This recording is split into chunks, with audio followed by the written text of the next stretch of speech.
Hello दोस्तों, welcome to my channel. दोस्तों, आज की वीडियो में एसएससी सीजीएल 2023 टीयर 1 के प्रीवियस ईयर सीरीज में आप देख सकते हैं कि 24 जुलाई को पूछे गए शिफ्ट नंबर 4 में जितने सारे क्वेश्चंस होंगे इंग्लिश का, इन सबको हम लोग डिस्कस करने वाले हैं बेहतरीन तरीके से। तो आइए हम लोग शुरुआत करते हैं, चलते हैं हम लोग सीधे इंग्लिश के सवालों की तरफ। दोस्तों, मेरा नाम बबलू सोनी और मैं सीजीएल 2 बार क्रैक किया हूँ, तो मुझे मालूम है कितना इंपॉर्टेंट है आपके लिए प्रीवियस ईयर का सीरीज। ठीक है, मैं फिलहाल दिल्ली के अंदर पोस्टेड हूँ, मैं सीजीए अकाउंटेंट हूँ। ठीक है, तो हम लोग चलते हैं सीधे इंग्लिश के सवालों की तरफ। आ जाइए नीचे।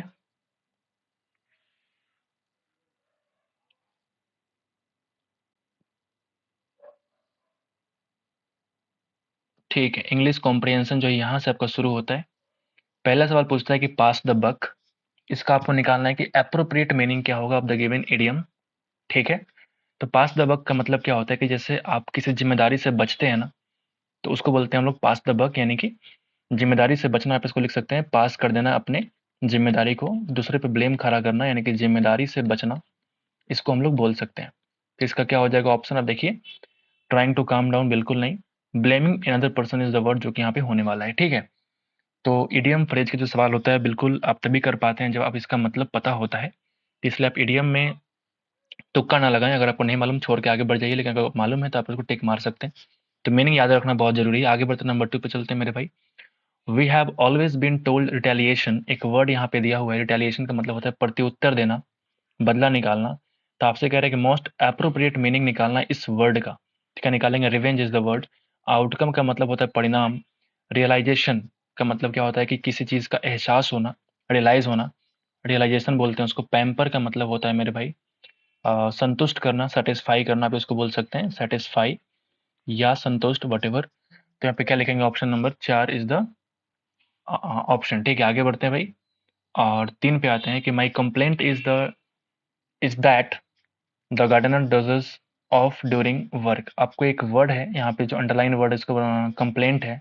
उसका एंटोनिम क्या हो जाए, कंप्लेंट का मतलब होता है शिकायत करना। तो जो वर्ड हो जाएगा शिकायत का उल्टा वो ये होगा, प्रशंसा करना। ठीक है, यहाँ पे 2 वर्ड इंपॉर्टेंट है। यहाँ पे देखो, डेमर एक वर्ड तुम्हारा कार्प है। तो मालूम है आपको चैलेंज क्या होता है। तो जो कार्प बोलते हैं, कार्प होता है दूसरे इंसान में दोष ढूंढना। दूसरे इंसान में दोष ढूंढना को बोलते हैं हम लोग कार्प। ठीक है, एक यहाँ पे एक वर्ड है डेमर।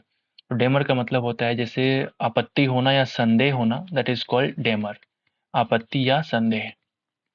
आगे बढ़ते हैं और 4 पे आते हैं भाई। 4 नंबर बोलता है कि आपको ग्रामेटिकली करेक्ट सेंटेंस कौन सा है। The warrior was waiting for the right time. ठीक है, waiting for the right time. यहाँ पे देखो, a right time, a right time, an right time, an तो होगा ही नहीं। और यहाँ पे ए क्यों होगा मुझे बताओ। क्योंकि यहाँ पे डेफिनेट चीज की बात कर रहा है। जो योद्धा है वो उस राइट समय का इंतजार कर रहा था ताकि वो अटैक कर पाए लाइन पे, हाइडिंग इन द केव, जो गुफा के अंदर छुपा हुआ था। तो यहाँ पे एक डेफिनेट समय की बात कर रहा है, इसलिए यहाँ पे द का इस्तेमाल करना बहुत जरूरी है। The right time.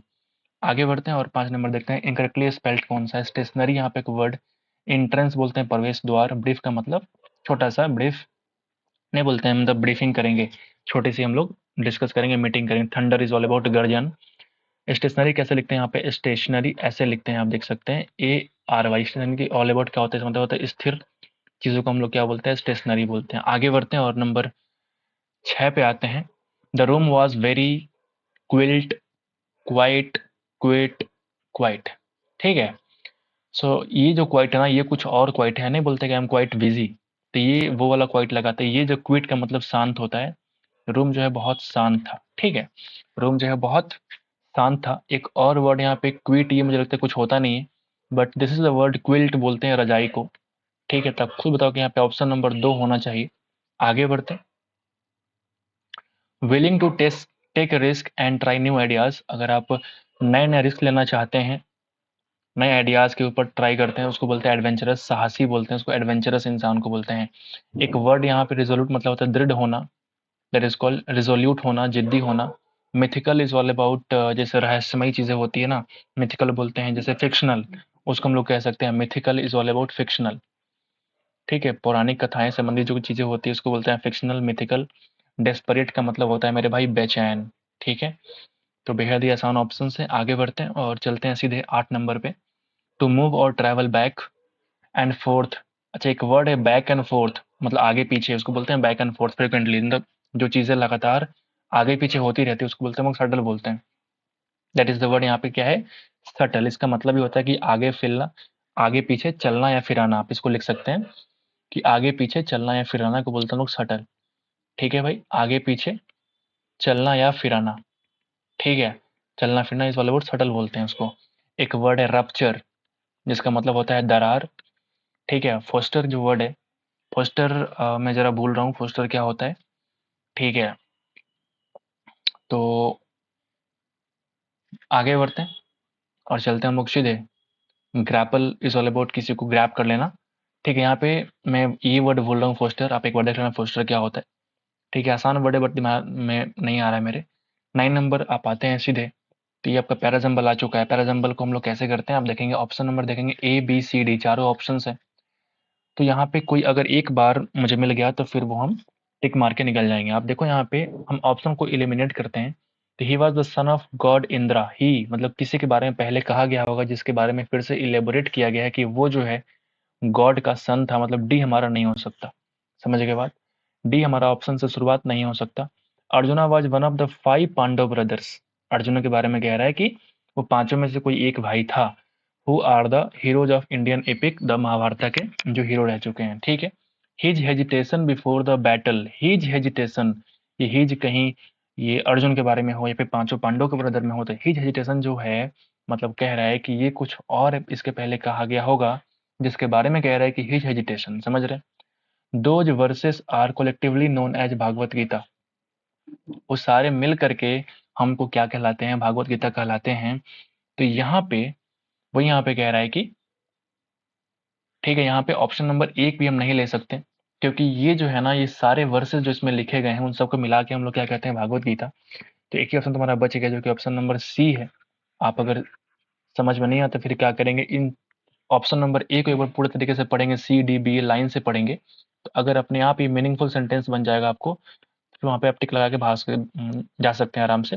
ठीक है, ये सवाल बेहद ही हमको आसान लगा, पैराजम्बल बिल्कुल भी मुश्किल नहीं था ये वाला, मतलब 30 सेकंड के अंदर आप इसको कर सकते हैं अगर आप प्रैक्टिस कर रखे हैं पहले से तो। ठीक है, अब देखिए, Arjun was the one of the 5 Pandava brothers who are the heroes of Indian epic the Mahabharata. फिर अब डी पढ़ेंगे, he was one of the son, he was the son of the God Indra and was famous for his archery. तीर चलाने में वो बहुत expert थे, इसलिए उनको माना गया है।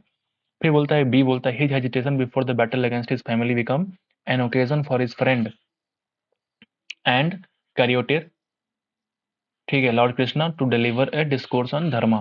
बोलता है कि दोज वर्सेस, ये दोज कौन, are collective known as Bhagavad Gita, जो कृष्ण के बारे में कह रहा है। ठीक है, तो आगे बढ़ते हैं भाई, आसान था ये वाला पैराजम्बल। नंबर 10 पे आते हैं, फिर से पैराजम्बल आ गया। आसान आसान बोला तो देख के थोड़ा सा मुश्किल लग रहा है क्योंकि थोड़ा सा बड़ा है, कोई बात नहीं, पढ़ते हैं इसको भी। वही तरीके लगाएंगे, यहाँ पे देखो 2 बार बी है, 1 बार ए और डी है, मतलब 2 बार बी होने की संभावना होता है कि वो चांसेस है कि वो ऑप्शन में शुरुआत करे। जब 2 ऑप्शन आए सेम स्टार्टिंग से, तो मैं कहूंगा कि उस पर 60% चांस है कि वो एक ऑप्शन उसमें से होगा। लेकिन जब 3 आता है तो 99% चांस होता है कि वो होता ही होता है। तो पहले हम क्या करेंगे, ए और डी को पहले चेक कर लेंगे एक बार कि ए क्या बोलता है। I would attach as many as 4 of them, 4 of them. ठीक है, ये वर्ड क्या बोल दिया, as many as 4 of them to a cross piece rotably arranged on a thin spindle and transmit the motion of the same to a large disk and so derive considerable power। समझ गए, ये कोई, हाँ ये कुछ rotate करने के बाद पावर जनरेट करने के बारे में कुछ तो है ये। ठीक है, मोशन की बात कही गई है, समझ रहे हैं बात, मतलब कुछ तो ये साइंटिफिक पैराजम्बल है। ठीक है, तो यहाँ पे ये कह रहा है कि हम जो है हम अटैच करते, I would attach as many as 4 of them, उन चारों में से 4 को हम लोग क्या करते हैं, अटैच करते हैं। तो कहीं ना कहीं उन चारों के बारे में कुछ तो यहाँ पे आगे लिखा होगा जिसके बाद ये कह रहा है कि हम उसको अटैच करते हैं। समझ रहे हैं बात को, समझ रहे हैं कि नहीं समझ रहे हैं। फिर आप देखिए कि ऑप्शन अगर डी पर हो गया, I did this through the medium of May bugs और June bugs as they are called in America. I did this, हमने ये काम किया किस मीडियम से, तो जून बग से और मई बग से। हमें इसका मतलब पता ही नहीं है कि क्या है, इसका मतलब कुछ नहीं है, लेकिन इतना मुझे पता है कि आई डिड दिस, हमने ये वाला काम किया। कौन वाला काम, वो काम पहले हमें एक्सप्लेन किया गया होगा, जिसके बाद ये कह रहा है कि हमने वो काम किया किस मीडियम से, तो मई बग से जून बग से, जिसको हम लोग कलेक्टिवली कहते हैं अमेरिका में, which are a veritable pest in that country and sometimes broke the branches of trees by the sheer weight of their body। समझ रहे बात? हमने ये वाला काम किया, मतलब डी हमारा स्टार्ट नहीं हो सकता, ए हमारा स्टार्ट नहीं हो सकता। इस तरह से हम ऑप्शन को ना एलिमिनेट करना सीखते हैं। समझ रहे बात? अब मुझे पता लग गया कि अच्छा स्टार्टिंग तो हमारा बी से ही होगा। जब पता लग गया तो हम इसको हटाते हैं और सिंपल हम बी पे करते हैं फोकस। ठीक है भाई, आ जाइए बी पे हम करते हैं focus. In my next attempt I seem to have acted under the first instinctive impulse which later dominated me to harness the energy of nature to the service of man। मुझे पता लग गया कि हमारा बी से start होगा, तो B के बाद ए होगा कि डी होगा। तो ए बोलता है I would attach my four, I would attach as many as four of them. अब तुम जैसे ही पढ़ोगे तो यहाँ पे फोर ऑफ देम जो है कहीं भी इस सेंटेंस में नहीं कहा गया है कि वो फोर चीजें क्या क्या हैं। समझ रहे हो? लेकिन जैसे आप पढ़ोगे बी के बाद डी, तो आप देखोगे आई डिड दिस। यहाँ पे कह रहा है कि हमने अगले प्रयास में हमने ऐसा कुछ एक्ट किया, फर्स्ट इंस्टिंक्टिव इम्पल्स विच बाद में जो है डोमिनेट किया मुझे, to harness the energy of nature to survive to the service of man. हमें हार्नेस करने की एनर्जी के बारे में कह रहा है। तो फिर भी तो हमने ये काम किया, अगले प्रयास में किया, फिर अगले हमने ये काम किया थ्रू द मीडियम ऑफ किस से, माई बग से। लेकिन जो चार चीजें हैं ना, मैं देखता हूँ यहाँ पे अगर मैं सी पढ़ूंगा तो आप देखना, दिज क्रिएचर्स, ठीक है, आई did this through the medium of May bugs or June bugs as they are called in America, which were a veritable pest in that country and sometimes broke the branches of trees by the sheer weight of their bodies। समझ रहे हैं? तो वही कह रहा है यहाँ पे। तो मैं कह सकता हूँ कि बी के बाद हमें डी दिखता हुआ नजर आ रहा है, तो हमें कह सकते हैं कि बी और डी जो है एक दूसरे से क्या है, संबंधित है। ठीक है, हम भी इसी तरह से अप्रोच लगाते हैं एग्जाम हॉल में, इसलिए मैं इस तरह से करने की कोशिश करता हूँ आपके सामने। कुछ भी रट के नहीं आता मैं, ठीक है, आपके सामने ही करता हूँ सब कुछ। ठीक है, तो मैं यहाँ पे कह सकता हूँ कि बी और डी जो है वो संबंधित है, रिलेशन में है। तो मैं कह सकता हूँ कि बी और डी स्टार्टिंग में हमारा होना ही चाहिए, यहाँ पे नहीं है आपका। तो ऑप्शन नंबर एक जो है इसका सही आंसर होगा। पैरासिम्बल के लिए कम से कम 1 मिनट टाइम दीजिए। अब जैसे भी दीजिए, आप बोलेंगे सर टाइम तो बचता ही नहीं है, तो ये आपके ऊपर निर्भर करता है कि आप किस तरह से बाकी सवालों में टाइम थोड़ा कम दें, जिससे कि पैरासिम्बल को आपको 1 मिनट देने को मिले। यूजुअली एक शिफ्ट के अंदर 25 सवालों में लगभग 2 सवाल आते हैं पैरासिम्बल के, कभी-कभी 3 भी हो जाते हैं, कभी-कभी 4 भी हो जाते हैं, बट एवरेज निकालेंगे तो 2 होता ही है। तो आपको 2 मिनट उस 1 घंटे के शिफ्ट में आपको 2 मिनट इसके लिए देना ही पड़ेगा। अब चाहे आप कहीं से भी टाइम बचाइए, चाहे आप वॉइस नरेशन से टाइम बचा के लाइए, ग्रामेटिकल एरर से बचा के लाइए, लेकिन आपको अगर 1 मिनट से कम दे रहे हैं, तो चांसेस है कि गलतियाँ हो जाती है। 90% केस में एलिमिनेशन मेथड काम करता है, मेरे साथ ऐसा हुआ है, ठीक है? इसलिए आपको हम बताते हैं कि 90% केस में एलिमिनेशन काम करता है। मैं वैसे ही आपको समझाने की पूरी कोशिश करता हूँ। 10% ऐसा होता है कि इतना मेहनत करने के बाद भी गलतियाँ हो जाती है ड्यू टू कन्फ्यूजन कि ऑप्शन ए होगा कि सी होगा। लास्ट में 2 ऑप्शन बचता है तो, ठीक है? तो उम्मीद करते हैं कि आपको समझ में आ गया होगा। चलते हैं हम लोग सीधे 11 नंबर पे।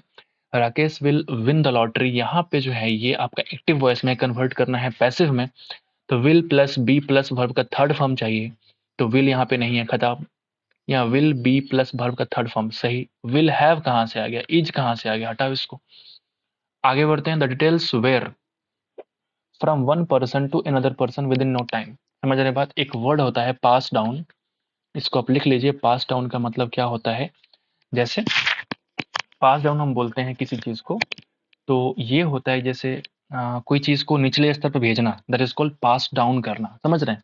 वर्ड में लिखा हुआ है डाउन, मतलब हम किसी भी चीज को, डिटेल्स को, इन्फॉर्मेशन को अगर हम पास डाउन करेंगे, इसका मतलब हुआ कि हम एक पर्सन से निचले स्तर के इंसान पे क्या करेंगे, पास डाउन करेंगे। पास अवे का मतलब मर जाना होता है, आपको पता ही है, ठीक है? और तो पास डाउन इज द वर्ड यहाँ पे जो कि हम लोग इस्तेमाल करेंगे एक स्थान से, सॉरी एक पर्सन से किसी और पर्सन जो निचले स्तर पे है, उसको हम इन्फॉर्मेशन को, डेटा को, डिटेल्स को हम शेयर करने के लिए। यहाँ पे इनकरेक्टली वर्ड ढूंढना है। इम्प्रिंट, इम्प्रेशियस, सॉरी प्रेशियस मतलब कीमती, विजन, विजियस गलत। हॉर्स मतलब उधर खुरदुरा बोलते हैं ना, हॉर्स, कर्कश, खुरदुरा, कर्कश भी इस्तेमाल करते हैं, ठीक है? तो यहाँ पे देखेंगे इम्प्रिंट एक वर्ड है। इम्प्रिंट, जहाँ तक इम्प्रिंट मुझे ध्यान में नहीं आ रहा है इसका मतलब। विशियस होता है, विशियस, VICIOUS, मुझे लगता है कि ये वर्ड है विशियस। एस नहीं होना चाहिए, क्योंकि विशियस बोलते हैं भाई दुष्ट को, भ्रष्ट को, दुष्ट को या भ्रष्ट इंसान को उसको बोलते हैं विशियस। तो यहाँ पे विजियस नहीं, अगर ऐसा लिखेंगे विजन तो ये अलग चीज है, विजियन। वीजीएस ये वो वाला नहीं है, ये अलग चीज है। ये वीसीएस ये वाला दुष्ट वाला की बात कर रहा है। तो आगे बढ़ते हैं भाई और चलते हैं सीधे 14 पे। Authorities denied the simple request. फिर से आ गया ना सिंपल पास्ट। में हमेशा कहता हूँ सिंपल पास्ट का इस्तेमाल 90% केस में पैसिव वॉइस में होता है। तो आप कन्वर्ट करेंगे, V2 है तो वाज वर्ब प्लस वर्ब का थर्ड फॉर्म। क्या बोलते हैं, वाज वर्ब प्लस वर्ब का थर्ड फॉर्म। ये चेकआउट करना है। तो यहाँ पे हैज है काट के हटाओ, यहाँ पे हैड है काट के हटाओ, यहाँ पे इज है काट के हटाओ। वाज या वर्ब प्लस वर्ब का third form is the answer. कुछ और नहीं करना, टाइम वेस्ट नहीं करना, आगे बढ़ो। तो हॉट सन इनरवेटेड, मुझे एक वर्ड मिल गया जिसको निकालना है सिनोनिम। तो जो इनरवेट होता है इसका मतलब भी होता है कमजोर कर देना। इनरवेट का मतलब ही क्या होता है भाई, दुर्बल करना, बलहीन कर देना। इनरवेट कर देना यानी कमजोर या बलहीन करना। समझ रहे हैं भाई।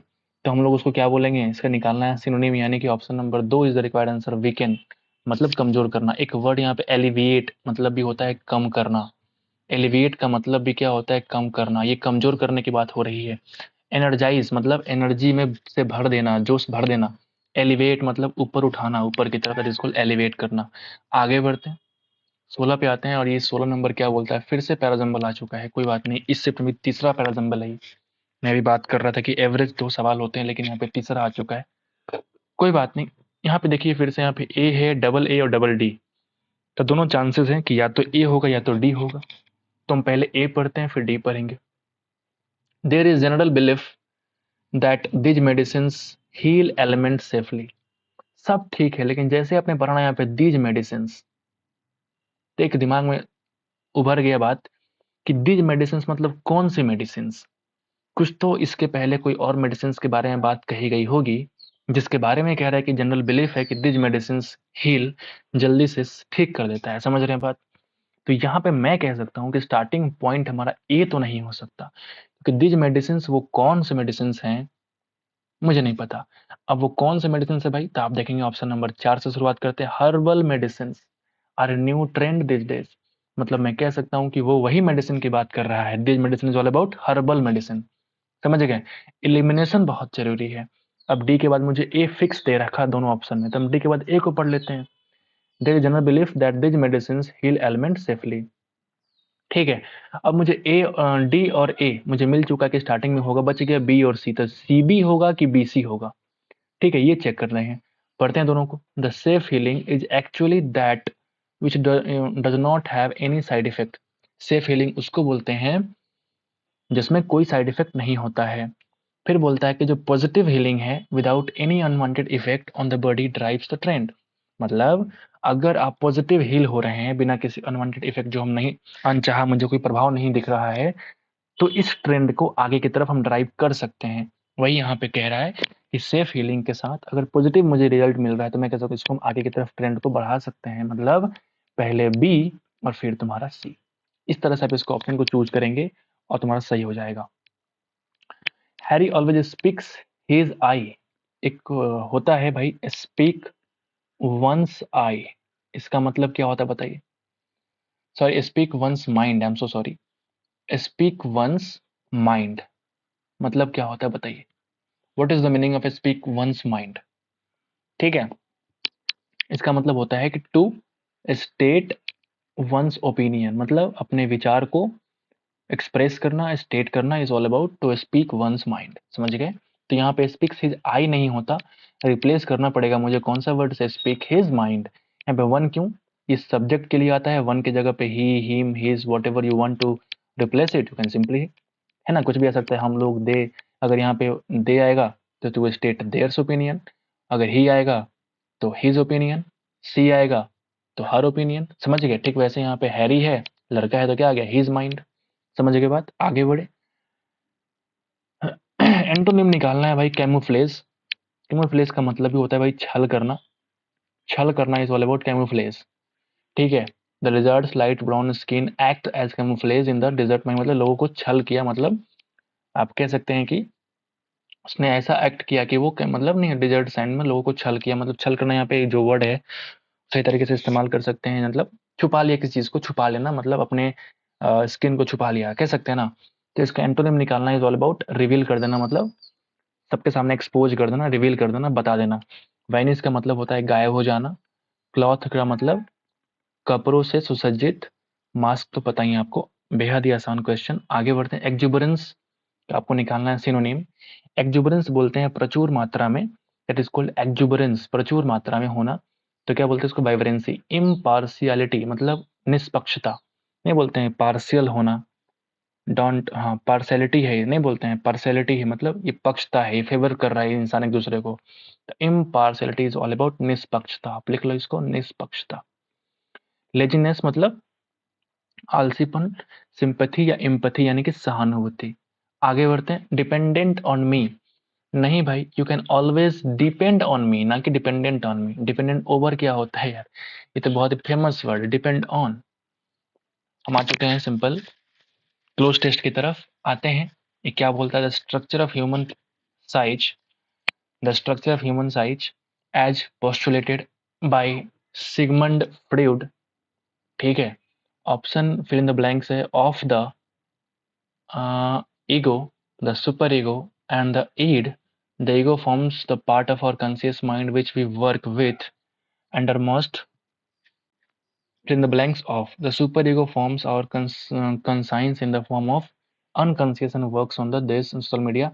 ये कहीं ना कहीं ईगो ऐसा कुछ बात के बारे में कह रहा है कि मतलब ये साइंटिफिक रिसर्च के बारे में कुछ ना कुछ ये चीज़ें हैं जो आपको, हाँ ईगो वगैरह के बारे में, मेंटल हेल्थ के बारे में कुछ बातें कह रहा है। तो यहाँ पे एक वर्ड पहले समझते हैं कि सारे वर्ड का मतलब क्या है, जिससे कि हमको वहाँ पुट करने में आसानी होती है। तो ग्रैपल का मतलब क्या होता है? ग्रैपल का मतलब ग्रैप कर लेना, किसी चीज़ को ग्रैपल करना। लैक मतलब कमी होना। कंसिस्ट, डिजायर का मतलब होता है चाहत होना। तो आप देखेंगे यहाँ पे द स्ट्रक्चर ह्यूमन साइज जो होता है वो ये है कि पोस्टुलेट किया गया सिगमंड फ्रॉइड के द्वारा, कोई वैज्ञानिक में कुछ और होगा, इन्होंने पोस्टुलेट किया इस चीज़ को कि जो ह्यूमन साइज का स्ट्रक्चर है वो कंसिस्ट ऑफ, बना होता है ईगो का, सुपर ईगो का और आईडी। आईडी क्या है मुझे नहीं पता, मतलब यहाँ पे जो word fill in the blanks होगा, ग्रैपल्स ऑफ नहीं, यहाँ पे लैक्स ऑफ कमी की बात नहीं कर रहा है, बल्कि वो पोस्टुलेट किया इस तरह से जो स्ट्रक्चर है वो बनता है ना जी, कंसिस्ट ऑफ होगा, ना कि लैक ऑफ होगा। स्ट्रक्चर बनाने की बात हो रही, मतलब यहाँ पे consist of is the word यहाँ पे होने वाली है। ठीक है, तो यहाँ पे देखेंगे कि the ego forms the part of our conscious mind. जो ईगो होता है ये फॉर्म करता है पार्ट ऑफ कॉन्शियस माइंड का, which we work with and are most aware of. Resistant मतलब प्रतिरोधी की बात नहीं कर रहा है। एफर मतलब डर की बात नहीं कर रहा है। डिपेंडेंट का मतलब होता है किसी पर डिपेंड होना, निर्भर होना। अवेयर ऑफ सावधानी बरतने की बात कर रहा है कि यहाँ पे द ईगो फॉर्म्स करता है क्या, हमारे पार्ट ऑफ कॉन्शियस माइंड को, which we work with and are most aware of. समझ रहे हैं? जिस काम के प्रति हम बहुत अधिक अवेयर हैं, कोई कुछ बोल दे तो हमें क्या लगता है? हमें बड़ा अजीब लगता है, खराब लगता है, ईगो ऑफ। समझ रहे हैं? तो हमें उस चीज़ को बड़ा, जब मैं सचेत हूँ किसी काम के प्रति, मुझे कोई कुछ बोल दे तो हमारा ईगो फॉर्म होता है, मतलब मेरा ईगो खराब हो जाता है। नहीं बोलते हैं कि ईगो हर्ट ना करो हमारा। तो ego forms the part of conscious mind. उस माइंड को मुझे फॉर्म, माइंड में फॉर्म होता है जब हम काम करते हैं और मोस्ट अवेयर है उस काम से, तो हमें कोई कुछ ना बोले, इसलिए वहां पे ईगो फॉर्म हो जाता है। ठीक है, आगे बढ़ते हैं। The super ego forms our conscious in the form of the unconscious and works on the fill in the blanks of social and cultural influences. किसके, मतलब यहाँ पे देखो, ये पहले वाला 2 नंबर अलग था, यहाँ पे थोड़ा सा आपको अलग दिखेगा। यहाँ पे सुपर ईगो जो होता है कॉन्शियस में इन the form of unconscious and works on the understanding of social and cultural influence. नहीं, किसके आधार पर बनता है? On the basis of. Option इतने गंदे हैं ना कि आप चूज करोगे ऑटोमेटिक बेसिस यहाँ फिलअप करोगे। ऑन द बेसिस ऑफ, ये जो पूरा है ना, on the basis of, on the influence आप सुने हैं कभी? ऑन द अंडरस्टैंडिंग आप सुने हैं कभी? नहीं। तो कभी कभी क्या होता है, कुछ मतलब नहीं मालूम चले तब भी आप देखेंगे इस तरह से स्ट्रक्चर बनते हैं ना कि ऑन द बेसिस ऑफ, आप automatic fill in the blank करेंगे, बेसिस ही भरेंगे उसमें। ऑन द काउंटर ऑफ पढ़े हैं कभी? ऑन द लव ऑफ, किस तरह से ऑप्शन दे रखे हैं। तो ऑप्शन इतने गंदे हैं ना कि आपको फटाफट इसमें चूज करने में कोई दिक्कत नहीं आएगी भाई। 4 नंबर पे आते हैं। The ID represent our subconscious which contains all fill in the blanks thoughts, desires and dreams। ये कहीं ना कहीं आईडी की बात कर, आइडेंटिफिकेशन के बारे में कह रहा है, जो जिस हमारे पास जो पहचान पत्र होता है, मुझे जहां तक लग रहा है कि उसी के बारे में कह रहा है। वो रिप्रेजेंट करता है आपके सबकॉन्शियस माइंड को, मतलब जो अंदर छुपा हुआ मन में आपके है, जो आप बोलना नहीं चाहते। समझ रहे बात? हम क्या करेंगे उसमें, हम उसमें वो चीजें जो रिप्रेस्ड जो थॉट्स हैं मेरे दिमाग में, जो दबे हुए चीज़ें, थॉट्स है, डिज़ायर, चाहत है, ड्रीम, सपने हैं, उन सब के लिए सिर्फ़ एक आईडी काफ़ी है। कोई पूछे भाई क्या कर रहे हो? तो वहाँ पे द आईडी रिप्रेज़ेंट करता है कि जो हमारा सबकॉन्शियस माइंड में चल रहा है वो क्या करेंगे, दिखा देंगे, ले भाई आईडी देख। तो क्या होता है, जो थॉट्स में रिप्रेस्ड दबे हुए थॉट्स हैं, उन सबको यहाँ पे आईडी रिप्रेज़ेंट करता है। लीगल, कानूनी, यहाँ पे हैवी, भारी भरकम, सैंक्शन्ड किया हुआ, ये सब चीज़ें यहाँ पे अप्लाई नहीं होगा। ऑप्शन इतने गंदे हैं भाई कि आप ऑटोमेटिक रिप्रेस्ड ही लगाओगे, क्योंकि थॉट्स जो होता है, थॉट्स, विचार, चाहत, सपने, ये हैवी नहीं होते हैं। ये भारी भरकम थॉट की बात थोड़ी कर रहा है, लीगल कानूनी थॉट की बात थोड़ी कर रहा है, ना ये सैंक्शन थॉट की बात कर, रिप्रेस्ड थॉट्स, जो दबे हुए थॉट्स हैं, वो रिप्रेजेंट करते हैं सबकॉन्शियस में। क्योंकि यहाँ पे एक वर्ड सबकॉन्शियस है, तो यहाँ पे रिप्रेस्ड वर्ड दिखाने के लिए काफी है। आगे बढ़ते और चलते हैं आखिरी सवाल की तरफ। क्या बोलता है भाई कि dreams work as a free pathway into the subconscious, आगे ना बात, which is an inaccessible zone, जिसमें हम एक्सेस नहीं कर सकते इन जनरल, जो हम आसानी से एक्सेस नहीं कर सकते। इट कैन ऑल्सो कंटेन, समझ गए, fill in the blank scenes or images that apparently have no relation or anything related to that person। समझ गए बात? बहुत ही आसान है, लास्ट का आप देखोगे, अगर आपको मतलब पता है चारों ऑप्शंस का तो फटाफट निकाल लोगे। पैरेलल का मतलब समानांतर, बेजियर का मतलब अनोखा या विचित्र, कंस्ट्रक्ट करना मतलब रोध करना, अवरोध करना, कंकरेंट मतलब दो पॉइंट अगर मिल गए यहाँ पे तो उसको बोलते हैं मिलना। कंकरेंट इज ऑल अबाउट, यहाँ पे this is the this is concurrent, समझ रहे हैं? दो तीन लाइन यहाँ पे मिल गए तो क्या बोलेंगे, कंकरेंट लाइन्स, समझ गए? मतलब मिलना बोलते हैं कंकरेंट को। तो यहाँ पे देखेंगे अजूबा या विचित्र या अनोखा, यहाँ पे आपको लिखना पड़ेगा क्या मतलब वो इस बात का कह रहा है। पे देखना कि ड्रीम जो होते हैं फ्री पाथवे है इनटू द सबकॉन्शियस में, जो दिमाग में चलते रहते हैं, विच इज एन इनएक्सेसिबल, जो जहाँ पे एक्सेस नहीं कर सकते इन जनरल, जो आसानी से एक्सेस नहीं कर सकते, लेकिन ये कंटेन करता है किसी बिजेयर सीन्स को, दिमाग में चलता रहता है, काश में इंस्पेक्टर बन जाता, काश में जनरल बन जाता, काश में इनकम टैक्स ऑफिसर होता। तो ये जो सीन मुझे चलते रहते हैं अपेरेंटली अस्पष्ट तरीके से, जिसका कोई संबंध नहीं है उस इंसान से, लेकिन वो सपने देख सकता है, तो ये कंटेन करता है ड्रीम्स। समझ के बात को, विजेयर सीन्स एंड इमेजेस। तो बेहद ही आसान, बेहद ही बढ़िया आपको देखने को मिला है। तो उम्मीद करते हैं कि आपको समझ में आ गया। तो एक बार लाइक कर दीजिएगा मेरे लिए, क्योंकि बहुत मेहनत लगती है दोस्तों एक्सप्लेन करने में। तो उम्मीद करते हैं कि आपको समझ में आ गया होगा। तो एक बार लाइक ड्रॉप कीजिएगा। मिलते हैं आपसे नेक्स्ट वीडियो में। आज के लिए इतना ही दोस्तों, थैंक यू सो मच।